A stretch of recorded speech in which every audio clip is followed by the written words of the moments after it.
ಮೊದಲಿಗೆ ಹೆಡ್ಲೈನ್ಸ್. ಕೊಡಗಿನ ಬಡವರ ಬೆಳಕು ಚಾರಿಟಬಲ್ ಟ್ರಸ್ಟ್ ವತಿಯಿಂದ ಕುಶಾಲನಗರದಲ್ಲಿ ನಿರ್ಗತಿಕ ಕುಟುಂಬಕ್ಕೆ ವಸತಿ ಭಾಗ್ಯ ಕಾರ್ಯಕ್ಕೆ ಶಂಕುಸ್ಥಾಪನೆ ನೆರವೇರಿಸಿದ್ದಾರೆ. ಕುಶಾಲನಗರ ಪುರಸಭೆ ವ್ಯಾಪ್ತಿಯಲ್ಲಿ ಸ್ವಚ್ಛತಾ ಈ ಸೇವಾ 2025 ಅಡಿಯಲ್ಲಿ ಸ್ವಚ್ಛತಾ ಆಂದೋಲನ ಕಾರ್ಯಕ್ರಮವನ್ನು ಹಮ್ಮಿಕೊಳ್ಳಲಾಗಿತ್ತು. ನಾಪೋಕ್ಲು ಸುನ್ನಿ ಮೊಹಿದೀನ್ ಜುಮ್ಮಾ ಮಸೀದಿ ವತಿಯಿಂದ ಮದದೆ ಮದೀನಾ ಮಿಲಾದ್ ಬೃಹತ್ ಸಮಾವೇಶದ ಸಮಾರೋಪ ಸಮಾರಂಭ ನಡೆಯಿತು.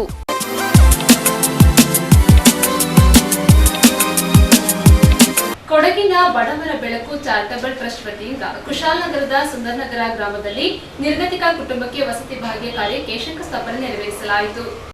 ಕೊಡಗಿನ ಬಡವರ ಬೆಳಕು ಚಾರಿಟಬಲ್ ಟ್ರಸ್ಟ್ ವತಿಯಿಂದ ನಿರ್ಗತಿಕರು ಹಾಗೂ ವಿಕಲಚೇತನ ಕುಟುಂಬವೊಂದಕ್ಕೆ ನಿರ್ಮಿಸಿಕೊಡಲು ಉದ್ದೇಶಿಸಿರುವ ನೂತನ ಮನೆ ನಿರ್ಮಾಣ ಕಾರ್ಯಕ್ಕೆ ಶಂಕುಸ್ಥಾಪನೆ ನೆರವೇರಿಸಲಾಯಿತು. ಕುಶಾಲನಗರದ ಜನತಾ ಕಾಲೋನಿಯಲ್ಲಿ ಬಾಡಿಗೆ ಮನೆಯಲ್ಲಿ ವಾಸವಿರುವ ವಿಕಲಚೇತನ ಕುಟುಂಬ ನಾದ್ಯ ಎಂಬುವವರಿಗೆ 3 ಸೆಂಟ್ ಜಾಗ ಖರೀದಿ ಮಾಡಿ ಅಂದಾಜು 8.5 ಲಕ್ಷ ವೆಚ್ಚದಲ್ಲಿ ವಸತಿ ಭಾಗ್ಯ ಕಲ್ಪಿಸಲು ಉದ್ದೇಶಿಸಲಾಗಿದೆ.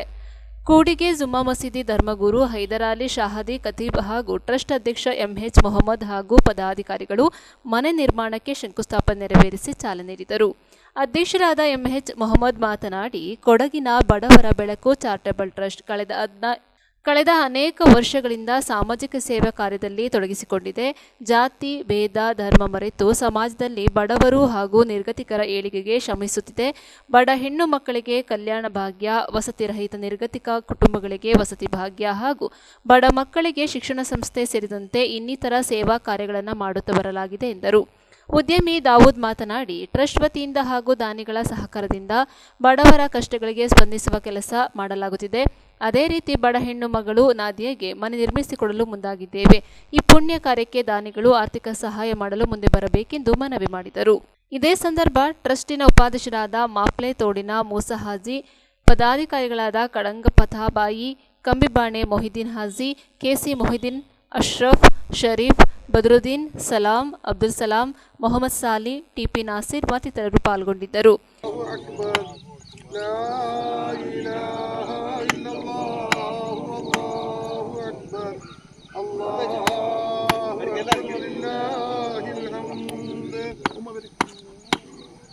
ಎಲ್ಲರಿಗೂ ನಮಸ್ತೆ. ನಾವೀಗ ಒಂದು ಸಂಭ್ರಮದಲ್ಲಿ ಇದ್ದೇವೆ. ಕೊಡಗಿನ ಬಡವರ ಬೆಳಕು ಹಾಗೂ ನಾದ್ಯಾ ಚಾರಿಟಬಲ್ ಟ್ರಸ್ಟ್ ವತಿಯಿಂದ ಒಂದು ಸುಂದರವಾದ ಮನೆ ಕಟ್ಟುವ ಕನಸು ಕಂಡಿದ್ದು ಅದಕ್ಕೆ ಜಾಗನ ಖರೀದಿಸಿದ್ದೇವೆ. ದಾನಿಗಳ ಸಹಾಯದಿಂದ ಈ ಮನೆಯನ್ನು ಸುಮಾರು 8 ಲಕ್ಷ ರೂಪಾಯಿ ಖರ್ಚು ಮಾಡಿ ನಾವು ಮನೆ ಕಟ್ತಿದ್ದೇವೆ. ಇದಕ್ಕೆ ಎಲ್ಲರ ಸಹಾಯ ಅಗತ್ಯವಿದೆ. ಈ ಮೊದಲು ನಾವು 6 ಮನೆಗಳನ್ನು ನಿರ್ಮಿಸಿದ್ದೇವೆ. ಸುಮಾರು 1 ಕೋಟಿಯಷ್ಟು ವೆಚ್ಚದಲ್ಲಿ ಖರ್ಚು ಮಾಡಿ ಎಲ್ಲ ವ್ಯವಹಾರ ಮಾಡಿದ್ದೇವೆ. ಮದುವೆಗೆ, ಬಡವರಿಗೆ ಮದುವೆಗೆ, ಆಸ್ಪತ್ರೆಗೆ, ಸ್ಕೂಲ್ ಮಕ್ಕಳಿಗೆ ಫೀಸ್ ಕಟ್ಟಲು ಸಹಾಯ ಮಾಡಿದ್ದೇವೆ. ಇನ್ನು ರೋಗಿಗಳು ಸಹ ಕೊಟ್ಟಿದ್ದೇವೆ. ಇನ್ನು ಮುಂದಕ್ಕೂ ನಾವು ಕಟ್ಟಲು ನಿಮ್ಮೆಲ್ಲರ ಸಹಾಯ ಅಗತ್ಯ ಎಂದು ಹೇಳ್ತೇವೆ. ಇಲ್ಲಿ ಯಾರಿಗೆ ಮನೆ ಕಟ್ಟಿಕೊಡ್ತೀವಿ? ಇದು ನಾದಿಯಾ ಅಂತ ಹೇಳಿ ಅವರ ತಂದೆ ಹೆಸರು ನಜೀರ್ ಅಂತ. ಅವರೇನು ಮನೆ ಇಲ್ಲ, ಪಾಪ ಬಾಡಿಗೆ ಮನೆಯಿದ್ದಾರೆ. ನಾವೇ ಜಾಗ ಪರಿಚಯ ಮಾಡಿ ಕಟ್ಕೊಡ್ತಾ ಇದ್ದೇವೆ. ಬೆಳಕು ಈ ಒಂದು ಕೊಡಗಿನ ಬಡವರ ಬೆಳಕು ಅಂತ ಹೇಳುವಂಥ ಒಂದು ಟ್ರಸ್ಟ್ ಉದಯವಾಗಿ ಸುಮಾರು ವರ್ಷಗಳಾಗಿದೆ. ಈ ಟ್ರಸ್ಟ್ ವತಿಯಿಂದ ಹಲವಾರು ಮನೆಗಳು ಮತ್ತು ಸುಮಾರು ತೊಂದರೆಯಲ್ಲಿರುವಂಥ ಎಲ್ಲ ಜನಗಳಿಗೆ ಸಹಾಯ ಮಾಡಿದಂಥ ನಮ್ಮ ಕೊಡಗಿನ ಬಡವರ ಬೆಳಕಿನ ಅಧ್ಯಕ್ಷರಾದ ಎಂಎಚ್ ಮೊಹಮ್ಮದ್ ಅವರು ಇದ್ದಾರೆ. ಇದ್ರದ್ದು ಪದಾಧಿಕಾರಿಗಳಾದ ನಮ್ಮ ಮೊಹಿದೀನ್ ಸರ್ ಇದ್ದಾರೆ. ಅದೇ ಥರ ಉಪಾಧ್ಯಕ್ಷರಾದ ಫತಾ ಸರ್ ಇದ್ದಾರೆ, ಮತ್ತು ಮೂಸಾಜ್ ಇದ್ದಾರೆ. ಮತ್ತು ಈಗ ಈ ಒಂದು ಇಲ್ಲಿ ನಾವು ಬಂದಿರುವಂಥ ಕಾರಣ ಏನಂತೇಳಿದ್ರೆ, ಒಂದು ಈ ಊರು ಹೆಸರು ಸುಂದರನಗರ. ಈ ಜಾಗದಲ್ಲಿ ಒಂದು 3 ಸೆಂಟ್ ಜಾಗವನ್ನು ನಮ್ಮ ಕಮಿಟಿ ವತಿಯಿಂದ ಖರೀದಿ ಮಾಡಿ ಒಂದು ಬಡ ಹೆಣ್ಣು ಮಕ್ಕಳು, ಯಾಕೆಂದರೆ ಬುದ್ಧಿಮಾಂದ್ಯ ಮಗಳು, ಒಂದು 17 ವರ್ಷದ ಒಂದು ಹುಡುಗಿ, ಅವ್ರಿಗೇನು ಗತಿ ಇಲ್ಲ ಮತ್ತು ಅವ್ರಿಗೆ ಮನೆ ಇಲ್ಲ. ಇದನ್ನು ನಾವು ಮನಗಂಡು ನಮ್ಮ ಒಂದು ಇಂಟ್ರೆಸ್ಟಲ್ಲಿ ನಾವು ಮಾಡಿಕೊಡ್ತೀವಿ. ಇದರಲ್ಲಿ ನಮ್ಮದು ಯಾವುದೇ ಸ್ವಾರ್ಥ ಇಲ್ಲ. ಇಲ್ಲಿ ಬಂದು ಹೋಗುವಂಥ ಖರ್ಚುಗಳನ್ನು ಸಮೇತ ನಾವೇ ಹಾಕಿ ಮಾಡುವಂಥ ಒಂದು ವ್ಯವಸ್ಥೆ ಇದು. ದಾನಿಗಳ ಸಹಾಯ ಪಡ್ಕೊಂಡು ಅವ್ರ ಹತ್ರ ಕಲೆಕ್ಷನ್ ಮಾಡ್ಕೊಂಡು ಮಾಡ್ತೀವಿ. ನಮ್ಮ ಸ್ವಂತ ಹಣನೂ ಹಾಕ್ತೀವಿ. ಇದಕ್ಕೆ ದಾನಿಗಳ ಸಹಾಯನೂ ಪಡ್ಕೊಂಡು ಇನ್ಶಾಲ್ಲಾ ಡಿಸೆಂಬರ್ ಇಲ್ಲಾಂದರೆ ಜನವರಿ ಒಳಗಡೆ ಇದನ್ನು ನಾವು ಪೂರ್ತಿಗೊಳಿಸ್ತೀವಿ. ಇದಕ್ಕೆ ನಿಮ್ಮ ಸಹಕಾರ ಸಂಪೂರ್ಣವಾಗಿರಲಿ. ದಾನಿಗಳು ದಯವಿಟ್ಟು ನಮಗೆ ಸಹಾಯ ಮಾಡಿ ನಾವು ಮುಂದಕ್ಕೆ ಕಲೆಕ್ಷನ್ಗೆ ಬಂದಂಥ ಸಮಯದಲ್ಲಿ ನಮ್ಮನ್ನು ಒಳ್ಳೆಯ ರೀತಿಯಲ್ಲಿ ಸ್ವೀಕರಿಸಿ ನಮ್ಮ ಬಡ್ಜೆಟ್ 8.5 ಲಕ್ಷ ರೂಪಾಯಿ ಬಡ್ಜೆಟ್. ಇನ್ನೂ ಒಳ್ಳೆಯದು ಮಾಡುವಂಥ ಉದ್ದೇಶ ಇದ್ದರೆ, ಯಾರಾದರೂ ಎಕ್ಸೆಸ್ ಅಮೌಂಟ್ ಇದ್ದರೆ ನಾವು ಅದನ್ನು ಚೆನ್ನಾಗಿ ಮಾಡಿಕೊಡ್ತೀವಿ. ನಿಮ್ಮೆಲ್ಲರ ಸಹಕಾರ ಇರಲಿ ಅಂತ ನಾವು ಕೇಳ್ಕೊಳ್ತೀವಿ. ಕುಶಾಲನಗರ ಭಾಗದಲ್ಲಿ ಇವರು ಕುಶಾಲನಗರದವರು. ಈ ಮಗಳ ಹೆಸರು ನಾದಿಯಾ ಅಂತ, ನಸೀರ್ ಮತ್ತು ಫೌಜಿಯಾ ದಂಪತಿ ಪುತ್ರಿ. ಇವರಿಗೆ ಸದ್ಯಕ್ಕೆ ಜನತಾ ಕಾಲೋನಿ ಕುಶಾಲನಗರ ಇಲ್ಲಿ ಒಂದು ಬಾಡಿಗೆ ಮನೆಯಲ್ಲಿ ಇದ್ದಾರೆ.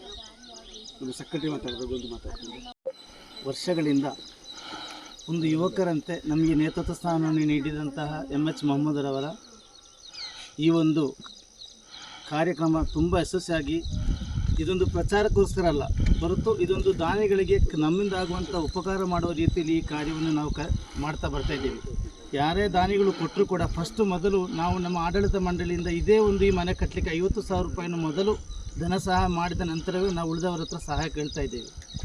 ಈ ಒಂದು ಕಾರ್ಯಕ್ರಮ ಇವತ್ತಿಗಲ್ಲ, ಇನ್ನೂ ಕೂಡ ಹಲವು ಪದ್ಧತಿಗಳನ್ನು ನಾವು ಮುಂದಿಟ್ಟು ಈ ಕಾರ್ಯವನ್ನು ಮಾಡ್ತಾ ಇದ್ದೀವಿ.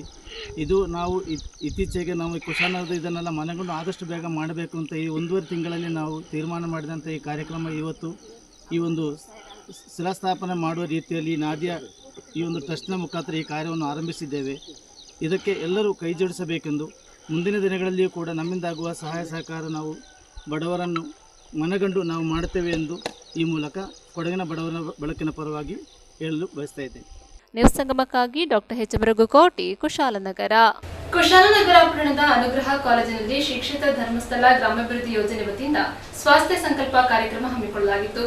ಕುಶಾಲನಗರ ಪಟ್ಟಣದ ಅನುಗ್ರಹ ಕಾಲೇಜಿನಲ್ಲಿ ಶ್ರೀ ಕ್ಷೇತ್ರ ಧರ್ಮಸ್ಥಳ ಗ್ರಾಮಾಭಿವೃದ್ಧಿ ಯೋಜನೆ BC ಟ್ರಸ್ಟ್ ಸೋಮರ್ಪೇಟೆ ತಾಲೂಕು ಕೊಡಗು ಇವರ ವತಿಯಿಂದ ಸ್ವಾಸ್ಥ್ಯ ಸಂಕಲ್ಪ ಕಾರ್ಯಕ್ರಮವನ್ನು ಹಮ್ಮಿಕೊಳ್ಳಲಾಗಿತ್ತು. ಕಾರ್ಯಕ್ರಮದ ಉದ್ಘಾಟನೆಯನ್ನು ಕಾಲೇಜು ಆಡಳಿತ ಮಂಡಳಿಯ ಅಧ್ಯಕ್ಷರಾದ KS ಸತೀಶ್ ಅವರು ಜ್ಯೋತಿ ಬೆಳಗಿಸುವ ಮೂಲಕ ಉದ್ಘಾಟಿಸಿದರು. ಇದೇ ಸಂದರ್ಭದಲ್ಲಿ ಧರ್ಮಸ್ಥಳ ಗ್ರಾಮಾಭಿವೃದ್ಧಿ ಯೋಜನೆಯ ವಲಯ ಮೇಲ್ವಿಚಾರಕರಾದ ನಾಗರಾಜು, ಕಾಲೇಜು ಪ್ರಾಂಶುಪಾಲರಾದ ಲಿಂಗಮೂರ್ತಿ, ಸಂಗಮ ಟಿವಿ ಹಾಗೂ ವಂಶಿ ನ್ಯೂಸ್ ಪ್ರಧಾನ ಸಂಪಾದಕರಾದ ಡಾಕ್ಟರ್ ಎಚ್ ಮರಗುಕೋಟಿ ಹಾಗೂ ವಿದ್ಯಾರ್ಥಿಗಳು ಉಪಸ್ಥಿತರಿದ್ದರು. ಅಲ್ಲಿ ಸ್ವಾಸ್ಥ್ಯ ಸಂಕಲ್ಪ ಅನ್ನುವಂಥ 2 ಪದ ಇದೆ. ಸ್ವಾಸ್ಥ್ಯ ಅಂತ ಅಂದ್ರೆ ಏನು? ಸ್ವಾಸ್ಥ್ಯ ಅಂದ್ರೆ ಏನು? ಮನಸ್ಸು. ಸಂಕಲ್ಪ ಅಂತಂದ್ರೆ ಪ್ರತಿಜ್ಞೆ. ಒಂದು ಒಳ್ಳೆಯ ಮನಸ್ಸನ್ನ ಹೊಂದುತ್ತೀನಿ ಅನ್ನುವಂಥ ಭಾವನೆ, ಒಂದು ದೃಢವಾದಂಥ ನಿರ್ಧಾರವನ್ನ ಮಾಡಬೇಕು ಅನ್ನುವಂಥ ಒಂದು ಸಂಕಲ್ಪ. ಈಗ ಯಾವುದೇ ಒಂದು ಕಾರ್ಯಕ್ರಮವನ್ನು ಮಾಡಬೇಕು ಅಂತ ಅಂದ್ರೆ, ನಿಮ್ಮ ಮನೆಯಲ್ಲಿ ಸತ್ಯನಾರಾಯಣ ಪೂಜೆನೋ ಅಥವಾ ಬೇರೆ ಬೇರೆ ರೀತಿಯಾದಂಥ ಪೂಜೆಗಳನ್ನು ಮಾಡಬೇಕು ಅಂತ ಅಂದ್ರೆ ನಿಮಗೆ ಕಂಕಣವನ್ನು ಕಟ್ಟಿ ಸಂಕಲ್ಪವನ್ನು ಪುರೋಹಿತರು ಸಂಕಲ್ಪ ಮಾಡ್ತಾರೆ. ಆ ರೀತಿ ಇವತ್ತಿನ ಕಾರ್ಯಕ್ರಮವನ್ನ ನಿರ್ವಹಿಸಿರುವುದು ಒಂದು ದೃಢವಾದಂಥ ಒಂದು ನಿರ್ಧಾರವನ್ನ ಮಾಡಿ, ದೃಢವಾದಂಥ ಒಂದು ಸಂಕಲ್ಪವನ್ನ ಮಾಡಿ ಅನ್ನುವಂಥ ಒಂದು ಕಾರ್ಯಕ್ರಮ. ಇಲ್ಲಿ ಮುಖ್ಯವಾಗಿ ಏನು ಅಂತಂದ್ರೆ, ಅದರಲ್ಲೂ ವಿಶೇಷವಾಗಿ ಈಗೆಲ್ಲ ಮಾಧ್ಯಮಗಳಲ್ಲಿ, ಪತ್ರಿಕೆಗಳಲ್ಲಿ ಧರ್ಮಸ್ಥಳದ ಬಗ್ಗೆ ಬೇರೆ ಬೇರೆ ರೀತಿಯಾದಂಥ ಒಂದು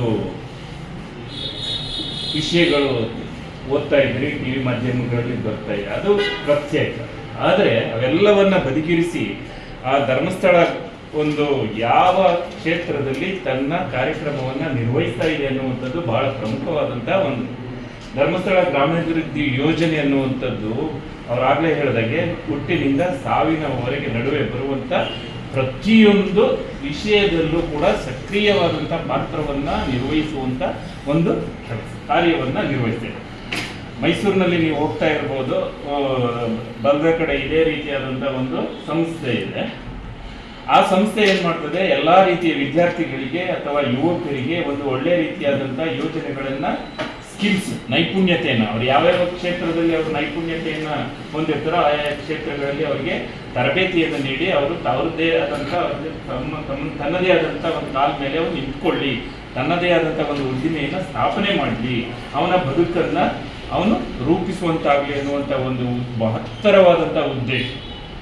ಆ ಯೋಜನೆ ಇಡೀ ಭಾರತದಾದ್ಯಂತ ಹಮ್ಮಿಕೊಂಡಿದೆ, ಆ ಭಾರತದಾದ್ಯಂತ ವಿಸ್ತರಿಸ್ತಾ ಇದೆ. ಯಾಕೆ ಅಂತಂದ್ರೆ ಒಂದು ಒಳ್ಳೆಯ ಸದುದ್ದೇಶದಿಂದ ಮಾಡಿರುವಂತಹ ಒಂದು ಯೋಜನೆ. ಅಂತ ಯೋಜನೆಯನ್ನ ಎಲ್ಲರೂ ಸದುಪಯೋಗ ಪಡಿಸ್ಕೊಳ್ಳಿ. ಅದರ ಜೊತೆಗೆ ಬರೀ ಉದ್ದಿಮೆಗಳನ್ನ ಸ್ಥಾಪನೆ ಮಾಡುವುದಲ್ಲ, ಅದೆಲ್ಲ ಸರಿಯಾಗಿ ರೀತಿಯಲ್ಲಿ ನಡಿಬೇಕು ಅಂತಂದ್ರೆ ಆ ಉದ್ದಿಮೆಯನ್ನ ನಡೆಸುವಂತ, ಆ ಉದ್ದಿಮೆಯಲ್ಲಿ ಕಾರ್ಯವನ್ನ ನಿರ್ವಹಿಸ್ತಾ ಇರುವಂತ ವ್ಯಕ್ತಿಗಳು ಕೂಡ ಏನಾಗಿರ್ಬೇಕು, ಸ್ವಸ್ಥವನ್ನು ಹೊಂದಿರಬೇಕು, ಒಳ್ಳೆಯ ಮನಸ್ಸನ್ನು ಹೊಂದಿರಬೇಕು, ಒಳ್ಳೆಯ ಚಾರಿತ್ರ್ಯವನ್ನು ಹೊಂದಿರಬೇಕು.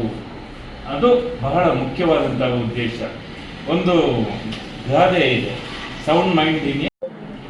ನಿಮ್ಮ ಜೀವನವನ್ನು ನೀವು ಹೇಗೆ ರೂಪಿಸಿಕೊಳ್ಬೇಕು ಅನ್ನೋ ಬಗ್ಗೆ ನಾಗೇಶ್ ಸರ್ ಅವರು ಸವಿಸ್ತಾರವಾಗಿ ಸ್ವಲ್ಪ ಕವಿಮಯವಾದಂಥ ಮಾತುಗಳೊಂದಿಗೆ ತಿಳಿಸಿದ್ದಾರೆ.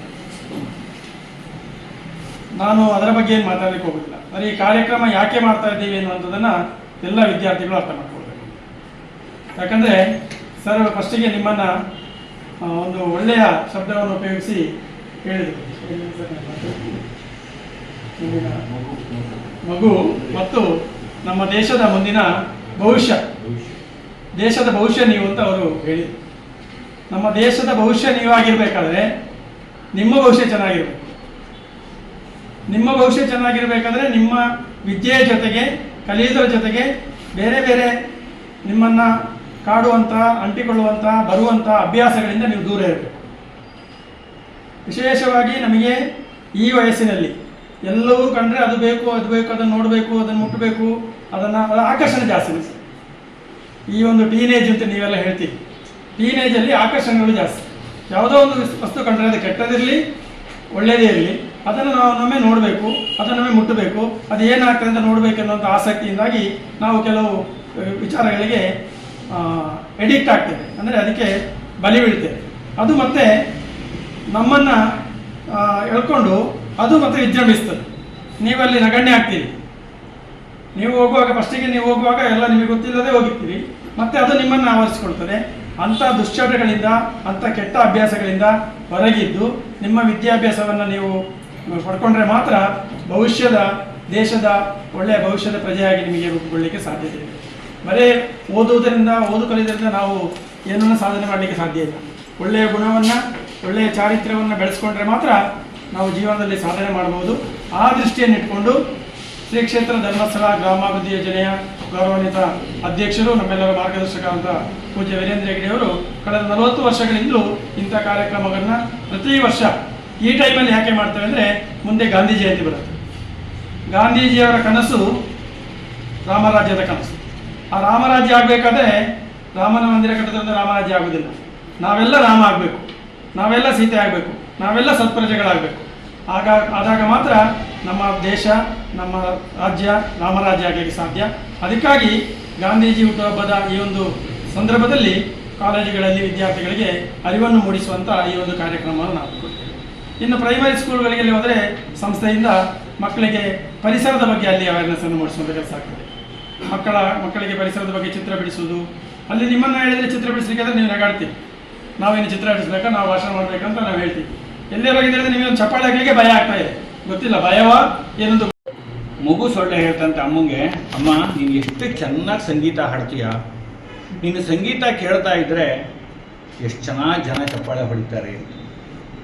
ಆಗ ತಾಯಿ ಸೊಳ್ಳೆ ಹೇಳ್ತಂತೆ, ಮಗು ಸೊಳ್ಳೆ ನಿನಗಿನ್ನೂ ಅರ್ಥ ಆಗ್ತಾ ಇಲ್ಲ, ಚಪ್ಪಾಳೆ ಹೊಡೆಯೋರ ಮಧ್ಯೆ ಸಿಕ್ಕಾಕಬಾರ್ದಪ್ಪ, ತಪ್ಪಿಸ್ಕೊಂಡು ಬದುಕಬೇಕು.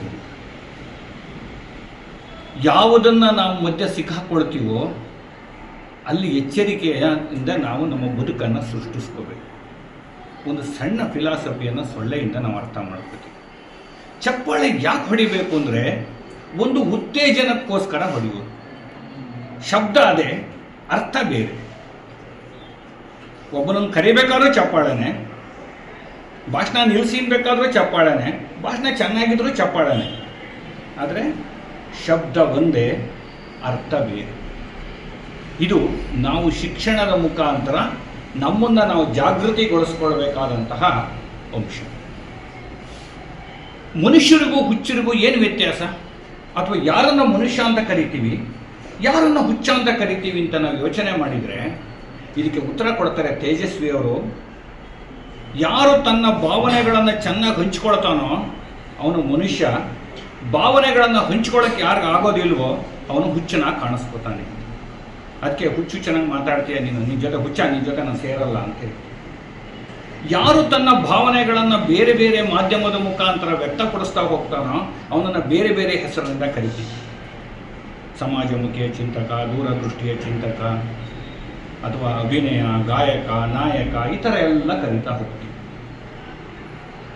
16 ವರ್ಷಗಳ ವಿದ್ಯಾಭ್ಯಾಸವನ್ನು ಮುಗಿಸಿ ನೀವು ಇಲ್ಲಿ ಬಂದು ನಿಂತಿದ್ದೀರಿ. ನನ್ನ ಒಂದು ಪ್ರಶ್ನೆ ಇದೆ, ಮಗು ಅಂದರೆ ಯಾರು? ಯಾರನ್ನ ಮಗು ಅಂತ ಕರಿತೀವಿ ನಾವು? 1 ವರ್ಷದ್ದು, 2 ವರ್ಷದ ಮಕ್ಕಳನ್ನ, 3 ವರ್ಷ, 5 ವರ್ಷ, ಎಷ್ಟು ವರ್ಷದ ಮಕ್ಕಳನ್ನ ನಾವು ಮಗು ಅಂತ ಕರಿತೀವಿ? ತಾಯಿ 90 ವರ್ಷ ಆದರೆ 70 ವರ್ಷದ ಮಗನನ್ನ ಮಗು ಬಾ ಅಂತಾರೆ, ಹೌದಲ್ಲ? ಅಂದರೆ ವಯಸ್ಸಿನ ಅಂತರ ಇಲ್ಲ ಅಂತ ಆಯಿತು. ಮಗು ಅಂತ ಕರೆಯೋದಕ್ಕೆ ವಯಸ್ಸಿನ ಅಂತರ ಇಲ್ಲ. ಆದರೆ ಒಂದು ವೈಜ್ಞಾನಿಕ ಹಿನ್ನೆಲೆಯನ್ನು ಇಟ್ಟುಕೊಂಡು ನಾವು ಯೋಚನೆ ಮಾಡಿದರೆ 0 ಇಂದ 18 ವರ್ಷ ವಯೋಮಾನದ ಎಲ್ಲ ಮಕ್ಕಳನ್ನು ಮಗು ಅಂತ ಕಾಣುತ್ತೆ. ಹಾಗಾಗಿ 18 ವರ್ಷದವರೆಗೆ ನಿಮಗೆ ಬೈಕು ಅಥವಾ ಕಾರು ವಾಹನ ಚಲಾಯಿಸುವಂತಹ ಅನುಮತಿಯನ್ನು ನೀಡಿಲ್ಲ, ಮದುವೆ ಮಾಡ್ಕೊಳ್ಳೋದು ಕೊಟ್ಟಿಲ್ಲ, ವೋಟ್ ಹಾಕೋದು ಕೊಟ್ಟಿಲ್ಲ.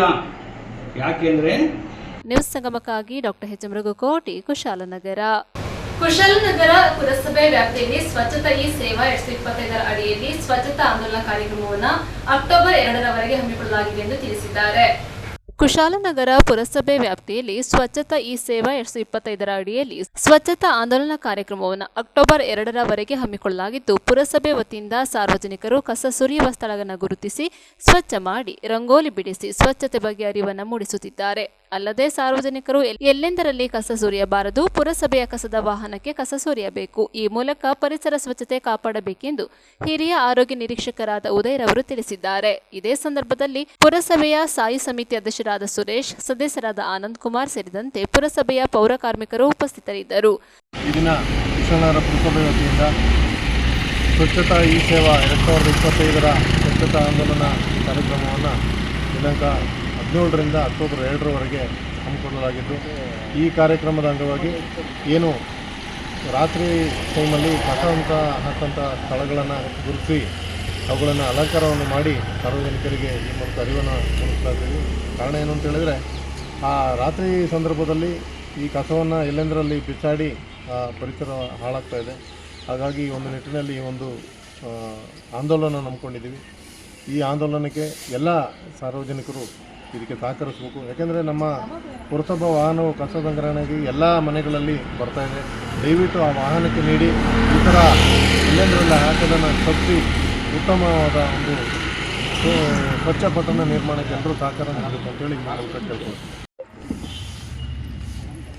ಏನಿದೆ 2025 ಸಾಲಿನ ಕೇಂದ್ರ ಸರ್ಕಾರ ಮತ್ತು ರಾಜ್ಯ ಸರ್ಕಾರದ ಇದೊಂದು ವಿಶಿಷ್ಟವಾದಂಥ ಒಂದು ಯೋಜನೆ. ಏನಂತ ಹೇಳಿದ್ರೆ, ಸಾರ್ವಜನಿಕರು ರಾತ್ರಿ ವೇಳೆಯಲ್ಲಿ ಕಸನ ಮನೆಯಿಂದ ತಂದು ಇಲ್ಲ ಅಂಗಡಿ ಮನೆಯಿಂದ ತಂದು ಬೀದಿ ಬದಿಯಲ್ಲಿ ಹಾಕುವುದು ನಿರಂತರವಾಗಿ ನಡೀತಾ ಇದೆ. ಇದನ್ನು ಸರಿಪಡಿಸೋಕ್ಕೋಸ್ಕರ ಇವತ್ತು ಕೇಂದ್ರ ಸರ್ಕಾರ ಈ ಥರ ಎಲ್ಲಿ ಕಸ ಹಾಕ್ತಾರೆ ಅದನ್ನು ಗುರುತಿಸಿ ಅಲ್ಲಿ ರಂಗೋಲಿ ಬಿಡಿಸೋದ್ರ ಮೂಲಕ ಇಲ್ಲ ಬೇರೆ ಚಿತ್ರಗಳನ್ನು ಬಿಡಿಸೋದ್ರ ಮೂಲಕ ಅಲ್ಲಿ ಸಾರ್ವಜನಿಕರಿಗೆ ಅರಿವು ಮೂಡಿಸುವ ಒಂದು ಆಂದೋಲನ ಕಾರ್ಯಕ್ರಮ ಇದು. ಸಾರ್ವಜನಿಕರು ಅರಿತುಕೊಂಡು ಈ ಒಂದು ಕಾರ್ಯಕ್ರಮದಲ್ಲಿ ಯಶಸ್ವಿ ಆಗಬೇಕು ಅಂತ ಈ ಸಂದರ್ಭದಲ್ಲಿ ಸಾರ್ವಜನಿಕರು ನಾನು ಮನವಿ ಮಾಡ್ತೀನಿ. ಕಸ ತಪ್ಪಿಗೋಸ್ಕರ ಇದೆಲ್ಲನೂ ನಾವು ಮಾಡ್ತಾಯಿದ್ದೀವಿ. ಈ ರೋಡಲ್ಲಿ 2 ಸಲ ಗಾಡಿಗಳು ಬರ್ತದೆ, ಬೆಳಗ್ಗೆ ಮತ್ತು ಸಾಯಂಕಾಲ 2 ಸಲ ಬರ್ತದೆ. ಜನಗಳಿಗೆ ಜವಾಬ್ದಾರಿ ಬೇಕು. ಫಸ್ಟು ಜನಗಳ ಜವಾಬ್ದಾರಿ ಇದ್ದಾಗ ಮತ್ತು ಪ್ರಕೃತಿ ಚೆನ್ನಾಗಿಡಬೇಕು ಅಂತ ಅವ್ರು ಮನಸ್ಸು ಮಾಡಬೇಕು. ಈಗ ಮನಸ್ಸು ಮಾಡ್ತಾಯಿಲ್ಲ. ಇದು ಒಂದು ಪಟ್ಟು ಅವ್ರಿಗೆ ಒಂದು ವಾರ್ನಿಂಗ್ ಕೊಡ್ತಾಯಿದ್ವಿ. ಕಾನೂನು ಪ್ರಕಾರ ಏನು ಕ್ರಮ ಕಟ್ಟುತ್ತೀನಿ ಕ್ರಮ ತಗೊಳ್ತೀವಿ. ಎಲ್ಲ ಕ್ಲೀನ್ ಆಗೋಕ್ಕೆ ಜನಗಳು ಸಹಕಾರ ಕೊಟ್ಟಾಗ ಮಾತ್ರ ನಾವು ಏನಾರು ಅಂತ ಎಲ್ಲರೂ ಸ್ವಚ್ಛತೆಯನ್ನು ಕಾಪಾಡಬೇಕಂತ ನಮಸ್ಕಾರ. ನ್ಯೂಸ್ ಸಂಗಮಕ್ಕಾಗಿ ಡಾಕ್ಟರ್ ಎಚ್ ಮೃಗುಕೋಟಿ, ಕುಶಾಲನಗರ. ಕುಶಾಲನಗರ ಪಟ್ಟಣದ ವಾತ್ಸಲ್ಯ ಶಿಶುಪಾಲನಾ ಕೇಂದ್ರಕ್ಕೆ ಅಮೃತ ಭಾವನ ಮಹಿಳಾ ಸಂಘದ ವತಿಯಿಂದ ವಾಟರ್ ಫಿಲ್ಟರ್ ಅನ್ನು ಕೊಡುಗೆಯಾಗಿ ನೀಡಿದ್ದಾರೆ. ಕುಶಾಲನಗರ ಪಟ್ಟಣದ ವಾತ್ಸಲ್ಯ ಶಿಶುಪಾಲನಾ ಕೇಂದ್ರಕ್ಕೆ ಅಮೃತ ಭಾವನ ಮಹಿಳಾ ಸಂಘದ ವತಿಯಿಂದ 9,000 ಬೆಲೆ ಬಾಳುವ ವಾಟರ್ ಫಿಲ್ಟರ್ ಅನ್ನು ಕೊಡುಗೆಯಾಗಿ ನೀಡಿದ್ದಾರೆ. ಸ್ತ್ರೀಶಕ್ತಿ ಒಕ್ಕೂಟದ ರಾಜ್ಯಾಧ್ಯಕ್ಷೆ ರೆಹನಾ ಸುಲ್ತಾನ ಕಾರ್ಯಕ್ರಮವನ್ನು ಉದ್ಘಾಟಿಸಿದರು. ನಂತರ ಮಾತನಾಡಿದ ಅವರು, ಗಂಡ ಹೆಂಡತಿ ಇಬ್ಬರು ದುಡಿಯುತ್ತಿದ್ದರೆ ಮಕ್ಕಳನ್ನು ನೋಡಿಕೊಳ್ಳುವುದೇ ದೊಡ್ಡ ಚಿಂತೆ. ಮಕ್ಕಳಿಗೋಸ್ಕರ ಬಹಳಷ್ಟು ಪೋಷಕರಲ್ಲಿ ಒಬ್ಬರು ಕೆಲಸಕ್ಕೆ ಗುಡ್ ಬೈ ಹೇಳಲೇಬೇಕು. ಇಂತಹ ಉದ್ಯೋಗಸ್ಥ ಮಹಿಳೆಯರ ಪಾಲಿಗೆ ಸರ್ಕಾರದ ಶಿಶುಪಾಲನಾ ಕೇಂದ್ರಗಳು ಆಪತ್ ಬಾಂಧವನಂತೆ ಕಾರ್ಯನಿರ್ವಹಿಸುತ್ತಿದೆ. ಈ ಮೂಲಕ ಉದ್ಯೋಗಸ್ಥ ಮಹಿಳೆಯರು ದುಡಿಯಲು ರಾಜ್ಯ ಸರ್ಕಾರ ಪ್ರೋತ್ಸಾಹಿಸುತ್ತಿದೆ ಎಂದರು. ಜಿಲ್ಲಾ ಆರೋಗ್ಯ ಶಿಕ್ಷಣಾಧಿಕಾರಿ ಹಾಗೂ ಅಮೃತ ಭಾವನಾ ಮಹಿಳಾ ಸಂಘದ ಅಧ್ಯಕ್ಷೆ ಶಾಂತಿ ಮಾತನಾಡಿ, ಮಕ್ಕಳ ಅಪೌಷ್ಟಿಕತೆಯನ್ನು ನಿವಾರಿಸುವ ಉದ್ದೇಶದಿಂದ ತೆರೆಯಲಾಗಿರುವ ಶಿಶುಪಾಲನಾ ಕೇಂದ್ರದ ಪ್ರಯೋಜನವನ್ನು ಮಹಿಳೆಯರು ಸದುಪಯೋಗಪಡಿಸಿಕೊಳ್ಳಬೇಕು. ಶಿಶುಪಾಲನಾ ಕೇಂದ್ರದಲ್ಲಿ ಸುಸಜ್ಜಿತ ತೊಟ್ಟಿಲು, ಆಟಿಕೆ ಸಾಮಗ್ರಿ, ಪೌಷ್ಟಿಕಾಂಶಯುಕ್ತ ಆಹಾರ ಪದಾರ್ಥ, ಹಾಲು, ಶುದ್ಧ ಕುಡಿಯುವ ನೀರು ಸೇರಿದಂತೆ ದಾದಿಯರ ಸೇವೆಯೂ ಲಭ್ಯ. ಇಲ್ಲಿ ಮಕ್ಕಳನ್ನು ಬಿಟ್ಟು ತಾಯಿ ಯಾವುದೇ ಒತ್ತಡ, ಚಿಂತೆ ಇಲ್ಲದೆ ಕೆಲಸ ಮಾಡಬಹುದು ಎಂದರು. ಸ್ತ್ರೀ ಶಕ್ತಿ ಒಕ್ಕೂಟದ ತಾಲೂಕು ಅಧ್ಯಕ್ಷೆ ಹೇಮಾ ಕಾರ್ಯಕ್ರಮದ ಅಧ್ಯಕ್ಷತೆ ವಹಿಸಿದ್ದರು. ಇದೇ ಸಂದರ್ಭ ಶಿಶುಪಾಲನಾ ಕೇಂದ್ರದ ಶಿಕ್ಷಕಿ ರಂಜಿತಾ, ಅಮೃತ ಭಾವನಾ ಮಹಿಳಾ ಸಂಘದ ಸದಸ್ಯರಾದ ಸುನೀತಾ, ಗೀತಾ, ಕವಿತಾ, ಆಶಾ, ರೂಪಾ, ಲಲಿತಮ್ಮ, ಶೋಭಾ, ಶಿವಮ್ಮ, ಶಾರದಮ್ಮ, ಸವಿತಾ, ಲಲಿತಾ, ಸೌಮ್ಯ, ಹರ್ಷಿತಾ, ಶಾಂತಿ, ಭವ್ಯ, ಗೀತಾ, ಶಿಲ್ಪಾ, ಮಮತಾ, ಕಾವೇರಿ, ಭಾನುಮತಿ ಸೇರಿದಂತೆ ಸಹಾಯಕಿಯರು, ಪೋಷಕರು ಹಾಜರಿದ್ದರು. ಇದನ್ನ ಕೇಂದ್ರವನ್ನ ಸ್ಥಾಪನೆ ಮಾಡುವಾಗ ಕೇವಲ ಒಂದು 5 ಮಕ್ಕಳು ಪ್ರಾರಂಭದಲ್ಲಿ ಯಾವ ಒಂದು ಸರ್ಕಾರಿ ನೌಕರಿಯಲ್ಲಿರುವ ಆ ಪೋಷಕರಿಗೆ ಅವರಿಗೆ ತೊಂದರೆ ಆಗಬಾರ್ದು, ಆ ಮಕ್ಕಳನ್ನ ಪಾಲನೆ ಮಾಡೋದ್ರಲ್ಲಿ ಈಗ 6 ತಿಂಗಳು ಮಗು ಇರುತ್ತೆ, 6 ತಿಂಗಳವರೆಗೆ ಸರ್ಕಾರದಿಂದ ಅವರಿಗೆ ಕಚೇರಿಗಳಲ್ಲಿ ರಜೆ ವ್ಯವಸ್ಥೆ ಇರುತ್ತೆ. ಅದಾದಮೇಲೆ ಆ ಮಕ್ಕಳನ್ನ ನೋಡ್ಕೊಳ್ಳಿಕ್ಕೆ, ಅವರಿಗೆ ಪಾಲನೆ ಮಾಡಲಿಕ್ಕೆ, ಅವರಿಗೆ ಒಂದು ಮಧ್ಯಾಹ್ನದ ಆ ಸಮಯದಲ್ಲಿ ಅವರಿಗೆ ಒಂದು ಉಪಹಾರ ಕೊಡೋದಿರ್ಬೋದು, ಒಂದು ಫೀಡ್ ಮಾಡೋದು, ಹಾಲು ಉಣಿಸೋ ಕಾರ್ಯಕ್ರಮ ಇರ್ಬೋದು. ಅದಕ್ಕೋಸ್ಕರ ಅವರಿಗೆ ತೊಂದರೆ ಆಗಬಾರ್ದು ಅಂತ ಸರ್ಕಾರದಿಂದ ಈ ಒಂದು ವಾತ್ಸಲ್ಯ ಶಿಶುಪಾಲನಾ ಕೇಂದ್ರ ಅಂತ ಇಡೀ ರಾಜ್ಯದಲ್ಲಿ ಎಲ್ಲ ಜಿಲ್ಲೆಗಳಲ್ಲಿ, ತಾಲೂಕು ಮಟ್ಟಗಳಲ್ಲಿ ಇದನ್ನ ಪ್ರಾರಂಭ ಮಾಡಿದ್ರು 2022ನೇ ಇಸ್ವಿಲಿ. ಆಗ ಆ ಪ್ರಾರಂಭವಾದ ನಮ್ಮ ಈ ಕೇಂದ್ರ ಇವತ್ತು 25 ಮಕ್ಕಳು ಮಾತ್ರ ಆ ಕೇಂದ್ರದಲ್ಲಿ ಇರಬೇಕು ಅಂತ ಇದ್ರು.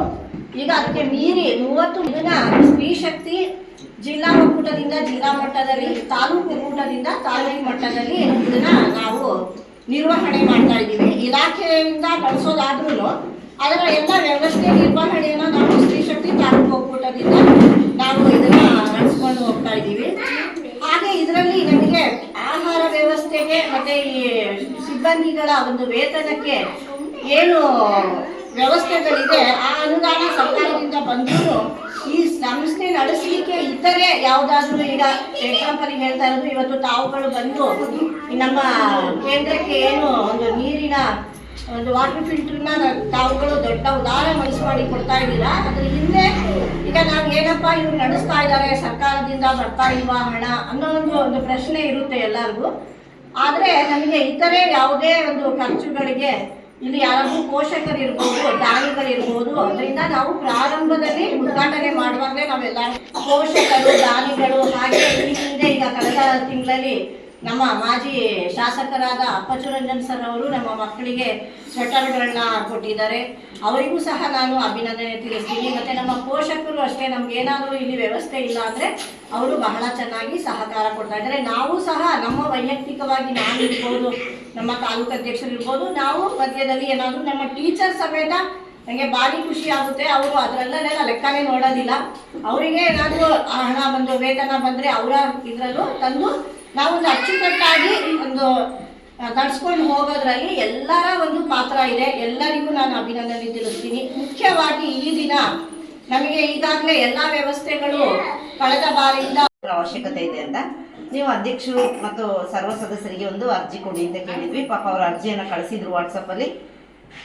ನಮ್ಮ ಸಭೆಯ, ನಮ್ಮ ಸಂಘದ 2ನೇ ಶನಿವಾರ ನಮ್ಮ ಸಂಘದ ಸಭೆ ನಡೀತದೆ, ಅಲ್ಲಿ ಇಟ್ವಿ. ಇದು ನಾವು ಯಾರು ಸಹ ರಿಜಿಸ್ಟ್ರೇಷನ್ ಮಾಡಿಸಿಲ್ಲ. ಈ ಸಂಘದ ಧ್ಯೇಯೋದ್ದೇಶಗಳು ತುಂಬ ಇದೆ.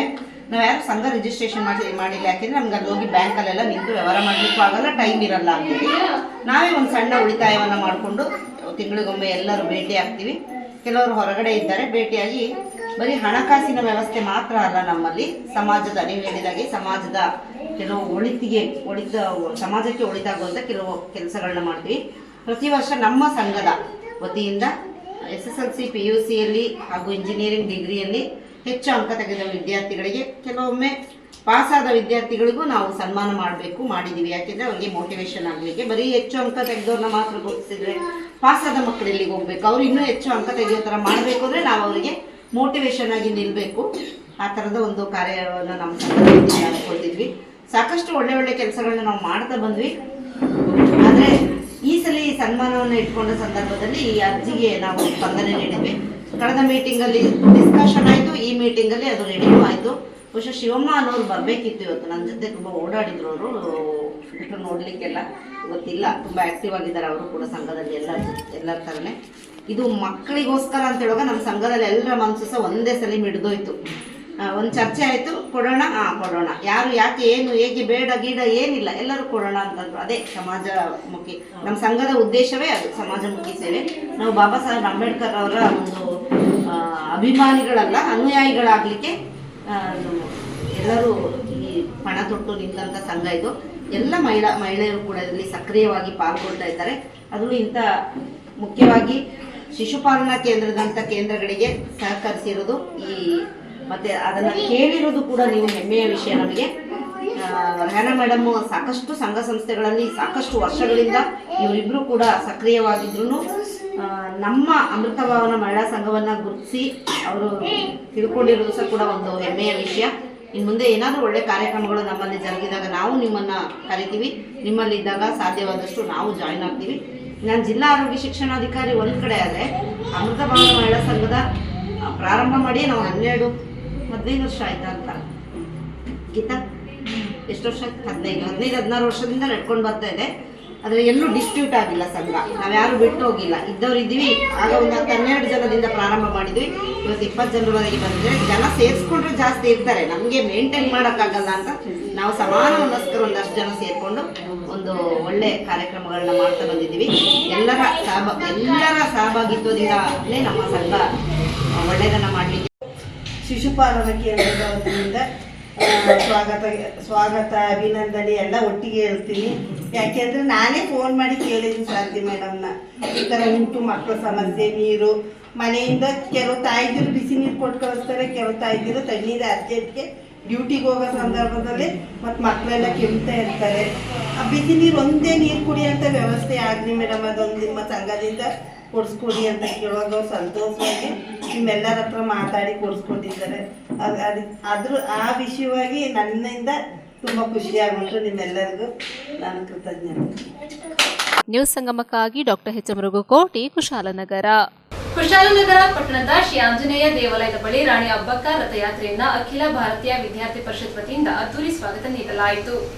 ಭಾರತದ ಮೊದಲ ಮಹಿಳಾ ಸ್ವಾತಂತ್ರ್ಯ ಹೋರಾಟಗಾರ್ತಿ ಅಭಯರಾಣಿ ವೀರರಾಣಿ ಅಬ್ಬಕ್ಕ ಅವರ 500ನೇ ಜಯಂತ್ಯೋತ್ಸವದ ಪ್ರಯುಕ್ತ ರಾಣಿ ಅಬ್ಬಕ್ಕ ರಥಯಾತ್ರೆ ಜಿಲ್ಲೆಗಳಿಗೂ ಸಂಚರಿಸುತ್ತಿದ್ದು, ಕೊಡಗು ಜಿಲ್ಲೆಯ ಕುಶಾಲನಗರ ತಾಲೂಕಿನ ಪಟ್ಟಣದ ಶ್ರೀ ಆಂಜನೇಯ ದೇವಸ್ಥಾನದ ಬಳಿ ರಾಣಿ ಅಬ್ಬಕ್ಕ ರಥಯಾತ್ರೆಯನ್ನ ಅಖಿಲ ಭಾರತೀಯ ವಿದ್ಯಾರ್ಥಿ ಪರಿಷತ್ ವತಿಯಿಂದ ಅದ್ದೂರಿಯಾಗಿ ಸ್ವಾಗತಿಸಲಾಯಿತು. ನಂತರ ವಿದ್ಯಾರ್ಥಿಗಳ ಸಮ್ಮುಖದಲ್ಲಿ ರಾಣಿ ಅಬ್ಬಕ್ಕ ರಥವು ರಾಜಬೀದಿಗಳಲ್ಲಿ ಅದ್ದೂರಿಯಾಗಿ ಸಾಗಿತು. ಕಾರು ನಿಲ್ದಾಣದಲ್ಲಿ ರಾಣಿ ಅಬ್ಬಕ್ಕರವರ ಜೀವನ ಚರಿತ್ರೆ ಕುರಿತು ಸಭಾ ಕಾರ್ಯಕ್ರಮವನ್ನು ನಡೆಸಲಾಯಿತು. ಇದೇ ಸಂದರ್ಭದಲ್ಲಿ ಹಿರಿಯ ಮುಖಂಡರಾದ ಜಿಎಲ್ ನಾಗರಾಜರವರು ರಾಣಿ ಅಬ್ಬಕ್ಕರವರ ಭಾವಚಿತ್ರಕ್ಕೆ ಪುಷ್ಪ ನಮನವನ್ನ ಸಲ್ಲಿಸಿದರು.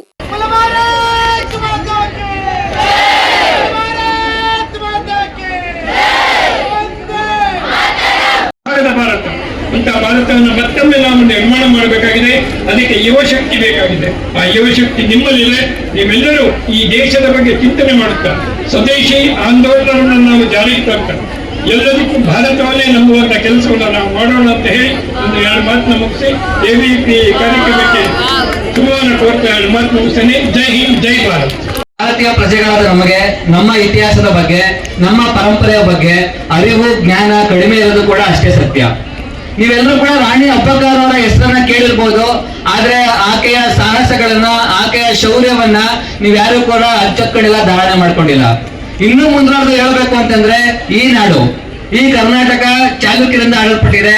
ಈ ಕರ್ನಾಟಕ, ಈ ಕುಶಾಲನಗರ ಕದಂಬರಿಂದ ಆಳಲ್ಪಟ್ಟಿದೆ. ಈ ಕರ್ನಾಟಕ ಮೈಸೂರಿನಂತ ಮಹಾರಾಜರಿಂದ ಆಳಲ್ಪಟ್ಟಿದೆ. ಅಂತಹ ವೀರ ಪರಂಪರೆಯ ಭಾಗವಾಗಿ ನಾವಿದ್ದೇವೆ ಅನ್ನುವಂತಹ ಹೆಮ್ಮೆ ಕೂಡ ನಮ್ಮಲ್ಲಿ ಯಾರಿಗಲ್ಲೂ ಕೂಡ ಇಲ್ವೇ ಇಲ್ಲ ಅಂತ ಅನ್ಸುತ್ತೆ. ಜಗತ್ತಿನಲ್ಲಿ ಯಾವ್ಯಾವ ದೇಶಗಳು ಪ್ರಾಚೀನ ಸಂಸ್ಕೃತಿ ಅಂತ ಹಂಚ್ಕೊಂಡಿದ್ದಾವೆ, ಅವು ಎಲ್ಲವೂ ಕೂಡ, ಅದು ಗ್ರೀಕ್ ಆಗಿರ್ಬೋದು, ಅದು ಮೆಸೊಪೊಟೇಮಿಯಾ ಆಗಿರ್ಬೋದು, ಅದು ರೋಮನ್ ಆಗಿರ್ಬೋದು, ಯಾವ್ಯಾವ ಸಂಸ್ಕೃತಿಗಳು ಅತ್ಯಂತ ಪ್ರಾಚೀನ ಹಂಚ್ಕೊಂಡಿದ್ದಾವೆ, ಅವುಗಳು ಅವರ ಇತಿಹಾಸವನ್ನ ಮರೆತಿದ ಕಾರಣಕ್ಕೋಸ್ಕರ ಅವರ ವೀರ ಪರಂಪರೆಯನ್ನ ಮರೆತಿದ್ದ ಕಾರಣಕ್ಕೋಸ್ಕರ ಇವತ್ತು ಜಗತ್ತಲ್ಲಿ ಅಸ್ತಿತ್ವದಲ್ಲಿಲ್ಲ. ಆದ್ರೆ ಭಾರತೀಯ ಹಿಂದೂ ಪರಂಪರೆ ಕಳೆದ 10,000 ವರ್ಷಗಳ ಇತಿಹಾಸ ಇದ್ರೂ ಕೂಡ 10,000 ವರ್ಷಗಳಿಂದ ಬೇರೆ ಬೇರೆ ಸಂದರ್ಭದಲ್ಲಿ ಬೇರೆ ಬೇರೆ ರೀತಿಯ ದಾಳಿಗಳಿಗೆ ಒಳಗಾದ್ರೂ ಕೂಡ ನಮ್ಮ ಪರಂಪರೆಯ ಬಗೆಗೆ, ನಮ್ಮ ಶೌರ್ಯದ ಬಗೆಗೆ ನಮ್ಮ ಹಿರಿಕರು ಪೀಳಿಗೆಯಿಂದ ಪೀಳಿಗೆಗೆ ದಾಟಿಸ್ತಾ ಬಂದಿದ್ರ ಫಲವಾಗಿ ಇವತ್ತು ಹಿಂದೂ ಪರಂಪರೆ ಅನನ್ಯವಾಗಿ ಉಳ್ಕೊಂಡಿದೆ. ಅಖಿಲ ಭಾರತೀಯ ವಿದ್ಯಾರ್ಥಿ ಪರಿಷತ್ ಅಂತ ಹೇಳಿದ್ರೆ ಜ್ಞಾನ, ಶೀಲ, ಏಕತೆಗಳನ್ನ ಆಧಾರವಾಗಿಟ್ಕೊಂಡು ಈ ದೇಶವನ್ನ ಕಳೆದ 75 ವರ್ಷಗಳಲ್ಲಿ ಯಾವ ಅಂಶಗಳ ಆಧಾರದ ಮೇಲೆ ಕಟ್ಟಬೇಕು ಅಂತೇಳಿ ಮುನ್ನಡೆತಾ ಇರ್ತಕ್ಕಂಥ ಒಂದು ವಿದ್ಯಾರ್ಥಿ ಸಂಘಟನೆ. ಇವತ್ತು ಶೋಭಾಯಾತ್ರೆ ಬರ್ಲಿಕ್ಕಿಂತ ಮುಂಚೆ ಎಷ್ಟೋ ಜನ ವಿದ್ಯಾರ್ಥಿಗಳು ತಮ್ಮ ಒಂದು ಕೇಸರಿ ಧ್ವಜವನ್ನ ಹಿಡಿಬೇಕು ಅಂತ ಹೇಳಿದ್ರೆ, ತಾಯಿ ಭಾರತ ಮಾತೆಗೆ ಜೈಕಾರ ಹಾಕ್ಬೇಕು ಅಂತ ಹೇಳಿದ್ರೆ, ಕರ್ನಾಟಕದ ವೀರ ಪರಂಪರೆಗೆ ಜೈಕಾರ ಹಾಕ್ಬೇಕು ಅಂತ ಹೇಳಿದ್ರೆ ಎಲ್ಲ ಒಂದ್ ಕಡೆ ಹಿಂಜರಿಕೆಯನ್ನ ಪಡ್ಕೊಳ್ತಾ ಇದ್ರು. ಆದ್ರೆ ಕಳೆದ 75 ವರ್ಷಗಳ ಹಿಂದೆ ಪರಿಸ್ಥಿತಿ ಈ ರೀತಿ ಇರಲಿಲ್ಲ. ಕಳೆದ 1000 ವರ್ಷಗಳ ಹಿಂದೆ ಪರಿಸ್ಥಿತಿ ಈ ರೀತಿ ಇರಲಿಲ್ಲ. ನಮ್ಮನ್ನ ಹಲವಾರು ಜನ ದಾಳಿ ಮಾಡಿದ್ದಾರೆ. ಎಲ್ಲಿ ಹೆಣ್ಣು ಮಕ್ಕಳು ಸ್ವಾಭಿಮಾನದಿಂದ ತಲೆ ಎತ್ತಿ ನಡೀಲಿಕ್ಕೆ ಆಗದೇ ಇರುವಂತ ಪರಿಸ್ಥಿತಿ ತಂದೊಡ್ಡಿದ್ದಾರೆ. ಎಲ್ಲಿ ನಮ್ಮ ಅನನ್ಯ ಆಚರಣೆಗಳ ಪರಂಪರೆಗಳನ್ನ ಧೂಳಿಪಟ ಮಾಡಿ ಹೋಗಿದ್ದಾರೆ. ಅಷ್ಟೆಲ್ಲ ದಾಳಿಗಳಿಗೆ ಎದೆಗೊಟ್ಟು ನಿಂತಿದ್ದು ನಮ್ಮ ಹಿರಿಯರು. ಅಷ್ಟೆಲ್ಲ ದಾಳಿಗಳನ್ನ ಎದುರಿಸಿ ನಿಂತಿದ್ದು ನಮ್ಮ ಹಿರಿಯರು, ರಾಜ ಮಹಾರಾಜರುಗಳು. ಈ ನಾಡಿನ ಜನರನ್ನ ಸಂಘಟಿಸಿ, ಈ ನಾಡಿನ ಜನರಲ್ಲಿರ್ತಕ್ಕಂಥ ವೀರತ್ವವನ್ನ ಪ್ರಕಟಿಸಿ ಈ ನಾಡನ್ನ ಸಂರಕ್ಷಣೆ ಮಾಡಿಕೊಟ್ಟಿದ್ದಾರೆ. ಒಂದ್ ವೇಳೆ ನಾವು ಈ ನಾಡನ್ನ ಉಳಿಸ್ಕೊಳ್ದೆ ಹೋದ್ರೆ, ನಾವು ಈ ನಾಡಿನ ಪರಂಪರೆಯ ಬಗೆಗೆ, ವೈಭವದ ಬಗೆಗೆ ಅಭಿಮಾನ ತಾಳದೆ ಹೋದ್ರೆ ಹಬ್ಬಬ್ಬ ಅಂದ್ರೆ 100-200 ವರ್ಷಕ್ಕೂ ನಾವು ಮತ್ತೆ ದಾಸ್ಯಕ್ಕೆ ಒಳಗಾಗ್ಬೇಕಾಗುತ್ತೆ. ಏನು ದಾಸ್ಯಕ್ಕೆ ಒಳಗಾಗೋದು ಅಂತಂದ್ರೆ, ನೀವೆಲ್ಲ ಜಲಿಯನ್ ವಾಲಾ ಬಾಗ್ ಇನ್ಸಿಡೆಂಟ್ ಕೇಳಿದ್ರ ಅಲ್ವಾ? ಬ್ರಿಟಿಷರ ಮೇಜರ್ ಡಯರ್ ಅವರು ಯುದ್ಧಕ್ಕೆ ಅಂದ್ರೆ ಶಾಂತಿಯುತವಾಗಿ ಪ್ರತಿಭಟನೆ ಮಾಡ್ತಾರೆ ಅಂತ ಜನರ ಮೇಲ್ಗಡೆ ಒಂದು ಶೂಟಿಂಗ್ ಆರ್ಡರ್ ಕೊಟ್ಟಾಗ ಶೂಟ್ ಮಾಡಿದವರು ಯಾರು? ಭಾರತೀಯರು.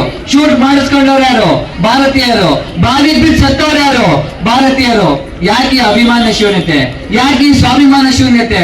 ನಮಗೆ ನಮ್ಮ ಬಗ್ಗೆ, ಪರಂಪರೆಯ ಬಗ್ಗೆ ಅರಿವಿಲ್ವಾಗಿದ್ರೆ ಇವತ್ತು ಈ ದೇಶವನ್ನ ಬೇರೆ ಬೇರೆಯವರು ಆಳ್ವಿಕೆ ಮಾಡಿದಂತ ಸಂದರ್ಭದಲ್ಲಿ, ಇಡೀ ದೇಶವನ್ನ ಕೊಳ್ಳೆ ಹೊಡೆದಂತ ಸಂದರ್ಭದಲ್ಲಿ ಅದಕ್ಕೆಲ್ಲ ಕಾರಣಕರ್ತರಾಗಿದ್ದಾರು ನಮ್ಮವರಲ್ಲೇ ನಮಗೆ ಇದ್ದಂತಹ ಅಪನಂಬಿಕೆ. ನ್ಯೂಸ್ ಸಂಗಮಕ್ಕಾಗಿ doctor H M Raghukoti, Kushalnagar.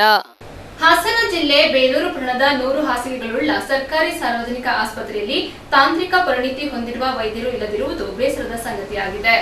Hassan ಜಿಲ್ಲೆ ಬೇಲೂರು ಪಟ್ಟಣದ 100 ಹಾಸಿಗೆಗಳ ಸರ್ಕಾರಿ ಸಾರ್ವಜನಿಕ ಆಸ್ಪತ್ರೆಯಲ್ಲಿ ಸಾಕಷ್ಟು ಸೌಲಭ್ಯಗಳಿವೆ. ಸೌಲಭ್ಯಕ್ಕೆ ಅನುಗುಣವಾಗಿ ವೈದ್ಯ ಸಿಬ್ಬಂದಿ ಇದ್ದಾರೆ. ಇತ್ತೀಚೆಗಷ್ಟೇ ತಾಲೂಕು ಆಡಳಿತ ವೈದ್ಯಾಧಿಕಾರಿಗಳ ಕಚೇರಿ ಆಸ್ಪತ್ರೆ ಕಟ್ಟಡದ ಮೇಲ್ಭಾಗಕ್ಕೆ ಸ್ಥಳಾಂತರಗೊಂಡು ಮೇಲೆ ಇನ್ನಷ್ಟು ಅನುಕೂಲವಾಗಿದೆ. ಮೊದಲನೇ ಅಂತಸ್ತಿನಲ್ಲಿದ್ದ ವೈದ್ಯರು ಕೆಳಭಾಗದ ಕೊಠಡಿಗೆ ಆಗಮಿಸಿದ್ದಾರೆ. ಇದರಿಂದ ವೈದ್ಯರು ಹಾಗೂ ವಿಕಲಚೇತನ ರೋಗಿಗಳು ಮೆಟ್ಟಿಲು ಹತ್ತುವುದು ತಪ್ಪಿದೆ. ಅಗತ್ಯಕ್ಕೆ ತಕ್ಕಂತೆ ಕೊಠಡಿಗಳು, ಪ್ರಯೋಗಾಲಯ, ಎಕ್ಸ್ರೇ ಯಂತ್ರ, ಸ್ಕ್ಯಾನಿಂಗ್ ಯಂತ್ರ ಇವೆ. ಆದರೆ ಸ್ಕ್ಯಾನಿಂಗ್ ಯಂತ್ರ ಬಳಕೆಗೆ ಅಗತ್ಯವಿರುವ ತಾಂತ್ರಿಕ ಪರಿಣಿತಿ ಹೊಂದಿರುವ ವೈದ್ಯರು ಇಲ್ಲದಿರುವುದು ಹಾಗೂ 4ನೇ ದರ್ಜೆ ನೌಕರರ ಕೊರತೆ ಇರುವುದು ಬೇಸರದ ಸಂಗತಿ. ಈ ಬಗ್ಗೆ ಆಸ್ಪತ್ರೆ ಆಡಳಿತ ವೈದ್ಯಾಧಿಕಾರಿ ಡಾಕ್ಟರ್ ವಿಜಯಲಕ್ಷ್ಮಿ ಮಾಹಿತಿ ನೀಡಿರುವುದು ಹೀಗೆ. ಸಾರ್ವಜನಿಕ ಆಸ್ಪತ್ರೆ ಬೇಲೂರಿನಲ್ಲಿ ಪ್ರಭಾರ ಆಡಳಿತ ವೈದ್ಯಾಧಿಕಾರಿಯಾಗಿ ಕೆಲಸ ಮಾಡ್ತಾ ಇದ್ದೀನಿ. ಈಗ ಒಂದು 2 ತಿಂಗಳಿಂದ ನಾನು ಚಾರ್ಜ್ ತಗೊಂಡಿದ್ದೀನಿ ಇಲ್ಲಿ. ನಮ್ಮ ಆಸ್ಪತ್ರೆಯಲ್ಲಿ ಆಲ್ಮೋಸ್ಟ್ ಅಂದರೆ ಎಲ್ಲ ತಜ್ಞ ವೈದ್ಯರು ಇದ್ದಾರೆ. ಸುಮಾರು 14 ಪೋಸ್ಟಲ್ಲಿ 11 ತಜ್ಞ ವೈದ್ಯರು ಎಲ್ಲರೂ ಇದ್ದಾರೆ. ಇನ್ನೊಂದು 3 ಜನ ಬರಬೇಕು. ಈ ತಜ್ಞ ವೈದ್ಯರಲ್ಲಿ ನಮ್ಮ ಮೂಳೆ ತಜ್ಞರಿದ್ದಾರೆ, ಆಮೇಲೆ ಕಣ್ಣಿನ ತಜ್ಞರಿದ್ದಾರೆ, ಆಮೇಲೆ ಮೂಗು ಗಂಟಲು ತಜ್ಞರಿದ್ದಾರೆ, ಮಕ್ಕಳ ತಜ್ಞರಿದ್ದಾರೆ, ಆಮೇಲೆ ಫಿಸಿಷಿಯನ್ ಇದ್ದಾರೆ, ಸರ್ಜನ್ ಇದ್ದಾರೆ, ಅರವಳಿಕೆ ತಜ್ಞರಿದ್ದಾರೆ, ಸ್ತ್ರೀರೋಗ ಮತ್ತು ಪ್ರಸೂತಿ ತಜ್ಞರಿದ್ದಾರೆ. ಸೊ ಎಲ್ಲ ತಜ್ಞರು ಇದ್ದಾರೆ. ಡೆಂಟಲ್ ಈಗ ಹಲ್ಲಿನ ತಜ್ಞರು ಇದ್ದಾರೆ. ಸೊ ಎಲ್ಲ ತಜ್ಞರಿದ್ದಾರೆ. ನಮ್ಮಲ್ಲಿ ಒಳ್ಳೆ ಸೇವೆಯನ್ನು ಕೊಡೋಕ್ಕೆ ಎಲ್ಲ ತಜ್ಞರು ರೆಡಿ ಇದ್ದಾರೆ. ಒಳ್ಳೆ ಸೇವಾ ಮನೋಭಾವದವರೇ ಇದ್ದಾರೆ, ಯಾರೂ ಇದಿಲ್ಲ. ಸೊ ಒಬ್ಬರು ಇದ್ದಾರೆ. ಸೇವೆನೂ ಚೆನ್ನಾಗಿ ಸಿಗ್ತಾ ಇದೆ. ಸಾರ್ವಜನಿಕರು ಅದರ ಉಪಯೋಗ ಮಾಡ್ಕೋಬೇಕು. ಅದಕ್ಕೆ ತಕ್ಕಂಗೆ ನಮ್ಮಲ್ಲಿ ಒಳ್ಳೆ ಎಕ್ಸ್ರೇ ಮೆಷಿನ್ಸು ಇದ್ದಾವೆ, ಎಕ್ಸ್ರೇನೂ ಇದೆ, ಲ್ಯಾಬೊರೇಟ್ರಿ ಇದೆ, ಮತ್ತು ಆಮೇಲೆ ಸುಸಜ್ಜಿತವಾದ ಎಲ್ಲ ವಾರ್ಡ್ಸು ಇದ್ದಾವೆ. ಸಿಸ್ಟರ್ಸು ನಮ್ಮಲ್ಲಿ ಎಲ್ಲ ಸಿಸ್ಟರ್ಸು 32 ಸಿಸ್ಟರ್ಸಲ್ಲಿ 32 ಸಿಸ್ಟರ್ಸ್ ಇದ್ದಾರೆ. ಏನು ಅಂದರೆ ಒಂದು ಸ್ವಲ್ಪ ಗ್ರೂಪ್ ಡಿಗಳ ಕೊರತೆ ಇದೆ ನಮಗೆ. ಗ್ರೂಪ್ ಡಿಗಳು 3 ಜನ ಇರೋದು. ಬೇರೆಯವ್ರನ್ನೆಲ್ಲ ಹೊರಗಡೆಯಿಂದ ತಗೊಂಡಿದ್ದೀವಿ. ಹೊರಗಡೆಯಿಂದ ತಗೊಂಡ್ರೂ ಅಷ್ಟೊಂದಿಲ್ಲ. ಗ್ರೂಪ್ ಡಿಗಳ ಕೊರತೆ ಇರೋದ್ರಿಂದ ಮೇಲ್ವೇ ಸ್ವಲ್ಪ ಬೇರೆ ಕೆಲಸಗಳು, ಸಣ್ಣ ಪುಟ್ಟ ಕೆಲಸಗಳಿಗೆ ತೊಂದರೆ ಆಗ್ತಾ ಇದೆ. ಆದರೂ ಅದೇ ತೊಂದರೆಯಲ್ಲೇನೂ ನಾವು ಇರೋದ್ರಲ್ಲಿನ ನಾವು ಒಂಚೂರು ಅಡ್ಜಸ್ಟ್ ಮಾಡಿಕೊಂಡು ನಾವು ಆದಷ್ಟು ನಮ್ಮ ಕೈಲಾಗ ಎಷ್ಟಾಗತ್ತೆ ಅಷ್ಟನ್ನು ನಾವು ಜನರಿಗೆ ಚಿಕಿತ್ಸೆ ಕೊಡಲಿಕ್ಕೆ ಪ್ರಯತ್ನ ಮಾಡ್ತಾ ಇದ್ದೀವಿ ನಾವು. ಸೊ ಹಾಗಾಗಿ ಇಲ್ಲಿ ಎಲ್ಲ ಸಾರ್ವಜನಿಕರು ಏನೇ ತೊಂದರೆ ಇದ್ರೂ ಬಂದು ತೋರಿಸ್ಕೋಬೋದು.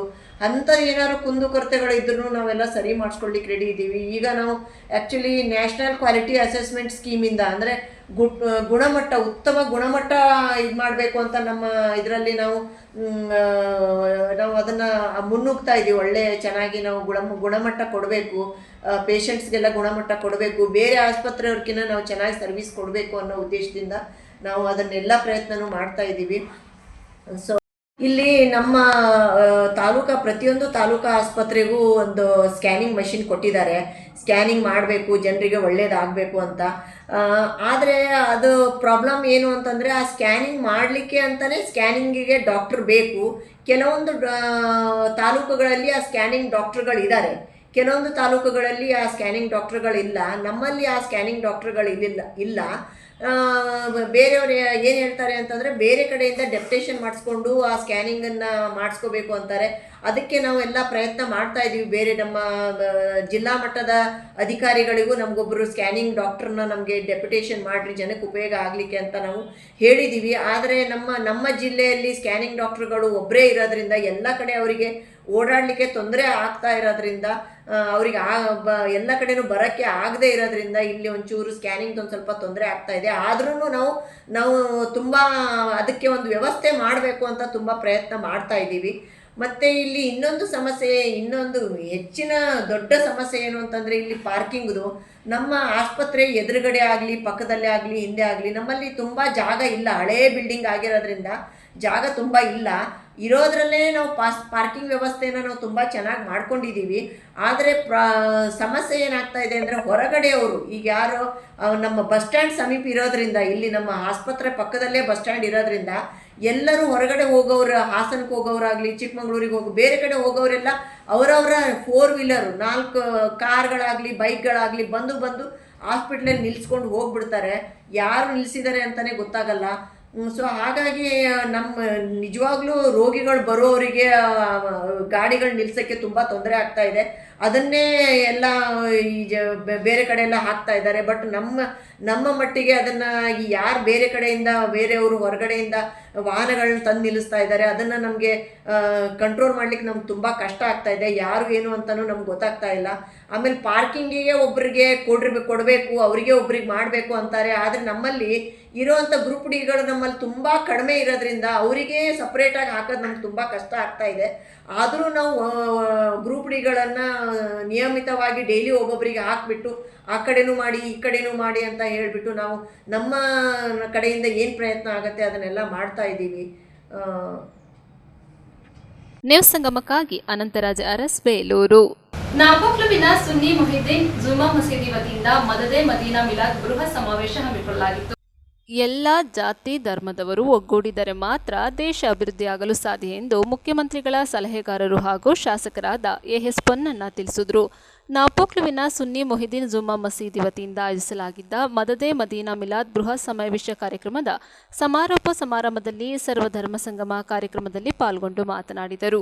ರಾಜ್ಯದಲ್ಲಿ ಎಲ್ಲ ವರ್ಗದ ಜನರು ಶಾಂತಿಯುತ ಬದುಕನ್ನು ನಡೆಸುತ್ತಾ ಬಂದಿದ್ದಾರೆ. ಆಚರಣೆಗಳಲ್ಲಿ ಭಿನ್ನತೆ ಇದ್ದರೂ ಎಲ್ಲ ಧರ್ಮದವರು ಶಾಂತಿಯನ್ನು ಕಾಪಾಡಬೇಕಾದದ್ದು ಅತ್ಯಗತ್ಯ. ವೈವಿಧ್ಯಮಯ ಕಾರ್ಯಕ್ರಮಗಳ ಮೂಲಕ ಶ್ರಮ ವಹಿಸಿ ಇಂತಹ ಒಂದು ಕಾರ್ಯಕ್ರಮವನ್ನು ಆಯೋಜಿಸುತ್ತಿರುವುದು ಶ್ಲಾಘನೀಯ ಎಂದರು. ವಿರಾಜಪೇಟೆ ಅರಮೇರಿ ಕಳಂಚೇರಿ ಮಠದ ಶಾಂತ ಮಲ್ಲಿಕಾರ್ಜುನ ಸ್ವಾಮೀಜಿ ಮಾತನಾಡಿ, ತಾವು ಬಾಹ್ಯವನ್ನ ಉದ್ಧರಿಸುವುದಕ್ಕಿಂತ ನಮ್ಮನ್ನು ನಾವು ಉದ್ಧರಿಸಿಕೊಂಡು ಜೀವನ ಸಾಗಿಸಬೇಕು. ಸಾಮಾಜಿಕವಾಗಿರುವ ಎಲ್ಲ ಚೌಕಟ್ಟುಗಳನ್ನು ಕಳುಹಿಸಿಕೊಂಡು ಇಡೀ ಮನುಕುಲವನ್ನು ಪ್ರೀತಿಸುವುದು ಸಹಜವಾದ ಧರ್ಮ ಎಂದರು.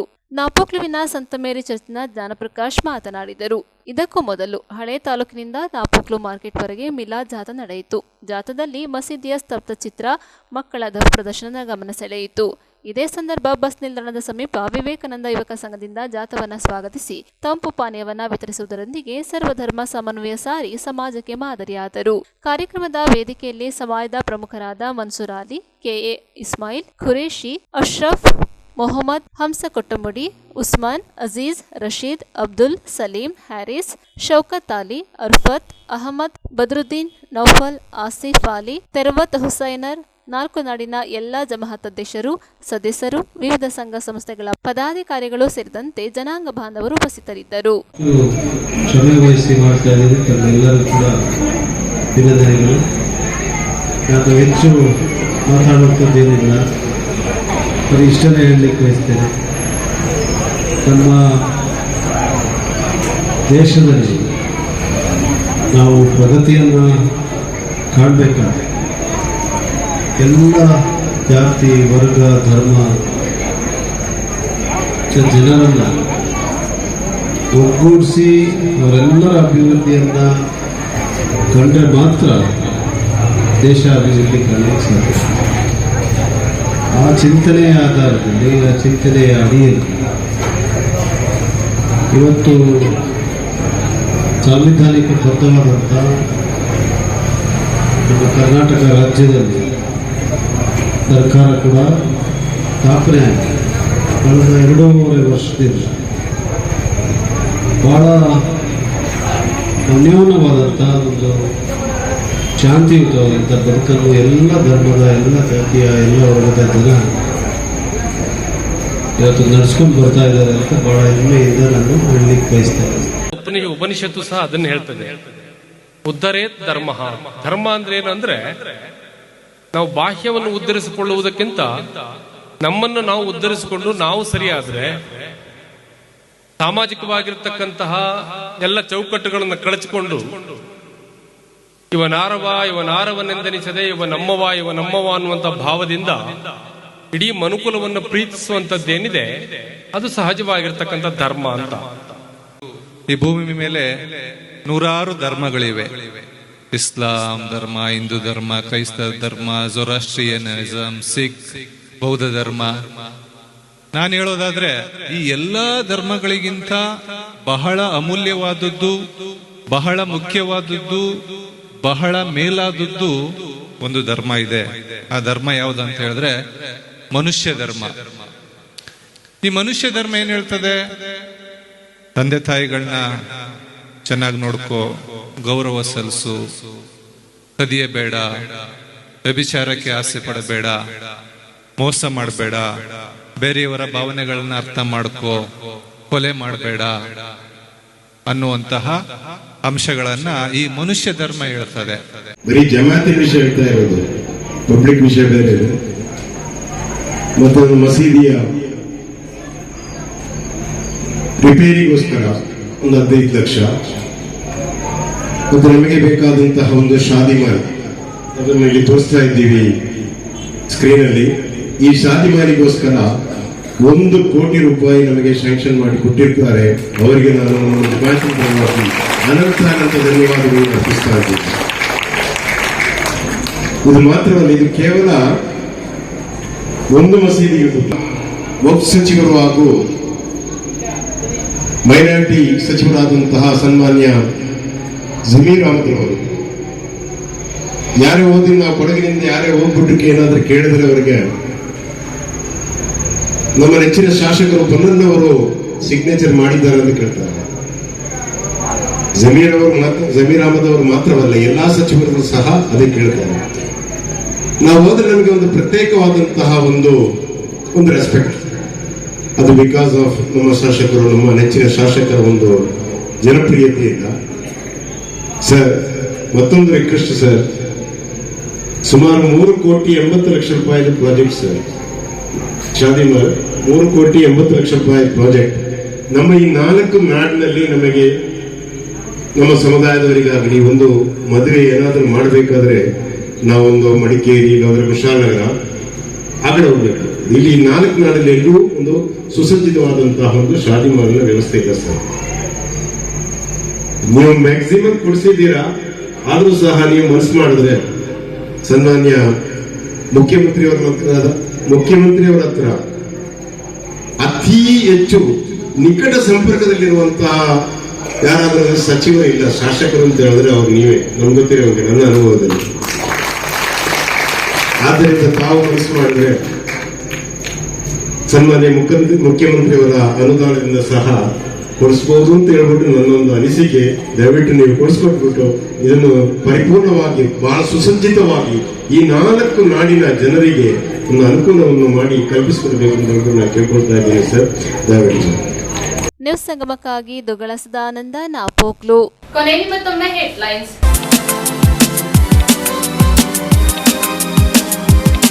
ಕೊಡಗಿನ ಬಡವರ ಬೆಳಕು ಚಾರಿಟಬಲ್ ಟ್ರಸ್ಟ್ ವತಿಯಿಂದ ಕುಶಾಲನಗರದಲ್ಲಿ ನಿರ್ಗತಿಕ ಕುಟುಂಬಕ್ಕೆ ವಸತಿ ಭಾಗ್ಯ ಕಾರ್ಯಕ್ಕೆ ಶಂಕುಸ್ಥಾಪನೆ ನೆರವೇರಿಸಿದ್ದಾರೆ. ಕುಶಾಲನಗರ ಪುರಸಭೆ ವ್ಯಾಪ್ತಿಯಲ್ಲಿ ಸ್ವಚ್ಛತಾ ಈ ಸೇವಾ 2025 ಅಡಿಯಲ್ಲಿ ಸ್ವಚ್ಛತಾ ಆಂದೋಲನ ಕಾರ್ಯಕ್ರಮವನ್ನು ಹಮ್ಮಿಕೊಳ್ಳಲಾಗಿತ್ತು. ನಾಪೋಕ್ಲು ಸುನ್ನಿ ಮೊಹಿದೀನ್ ಜುಮ್ಮಾ ಮಸೀದಿ ವತಿಯಿಂದ ಮದದೆ ಮದೀನಾ ಮಿಲಾದ್ ಬೃಹತ್ ಸಮಾವೇಶದ ಸಮಾರೋಪ ಸಮಾರಂಭ ನಡೆಯಿತು.